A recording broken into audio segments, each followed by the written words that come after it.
ஆமாங்க, இது மைசூர் இல்லை, திருச்சி தான். மைசூர் பேலஸ் வந்து திருச்சியில் இந்த தீமில் வந்து பண்ணியிருக்காங்க ஒரு எக்ஸிபிஷன்.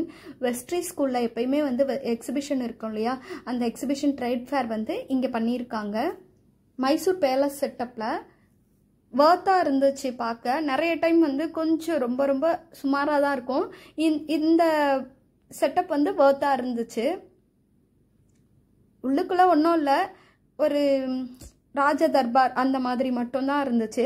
அதுக்கப்புறம் வெளியே எக்ஸிட் ஆன பிறகு, அதாவது இந்த பிளேஸில் வந்து எக்ஸிட் ஆன பிறகு நல்ல ஷாப்பிங் இதெல்லாம் சூப்பராக பண்ணியிருக்காங்க.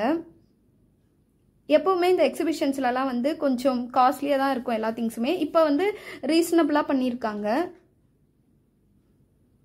அதே மாதிரி நிறைய யூனிக்கான ப்ராடக்ட்ஸ்லாம் வந்து பார்த்தோம். இந்த ஷாப் வந்து ரொம்ப பெருசாகவே பண்ணியிருக்காங்க. இதில் வந்து சைனா இம்போர்ட்டட் திங்ஸ்லாம் வந்து கிடைக்குது. சின்ன சின்ன ஹவுஸ் ஹோல்ட் ஆக்சசரிஸ் ஐட்டம்ஸ் எல்லாமே வந்து இங்கே கிடைக்குது. இந்த மாதிரி நிறைய அந்த நாட்டு மருந்து பொருள், masala items, homemade pickles, packs, இந்த மாதிரி நிறைய யூஸ்ஃபுல்லான ஐட்டம்ஸ்லாம் வந்து இந்த ஷாப்பில் போட்டிருக்காங்க. ஒரு ஷாப்லையுமே யூஸ்வல் இந்த மாதிரி எக்ஸிபிஷன்ஸ் வந்தாவே நம்ம சாப்பிட்றது டெல்லி அப்பளம். அதுவுமே இங்கே இருந்துச்சுங்க, நல்லாவே பண்ணியிருந்தாங்க.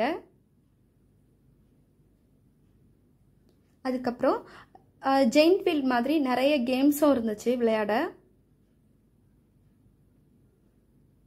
இந்த சம்மரில் ஈவினிங் டைமில் நல்ல ஒரு எக்ஸ்பீரியன்ஸாக தான் இருந்துச்சு. அப்புறம் கிஃப்ட் வின் பண்ணுற மாதிரியான கேம்ஸுமே வச்சுருக்காங்க. இந்த வீடியோ உங்களுக்கு யூஸ்ஃபுல்லாக இருக்கும்னு நினைக்கிறேன். தேங்க்ஸ் ஃபார் வாட்சிங்.